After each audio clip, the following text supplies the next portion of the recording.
Estamos cerca. La tía Ana nos vino a recoger al aeropuerto. Joan, ella es mi hermana Laura. Mucho mejor. Nada que ver con el anterior. Está muy guapa. ¡Paco! Qué guapa, qué grande. Aquí está. Tu madre, de Paco. Estuvieron enamorados. ¿En serio?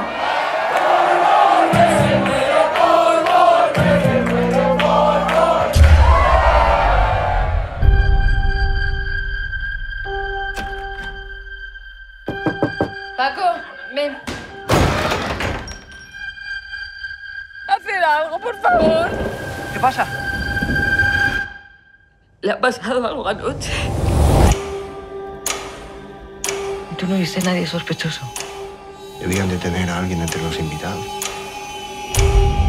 Llama a Alejandro y que venga lo antes posible. Mi hija, déjenme decidir qué hay que hacer. Antonio, vale, ya está, déjame en paz. No es obra de desconocidos. Tenéis que estar atentos a vuestro entorno.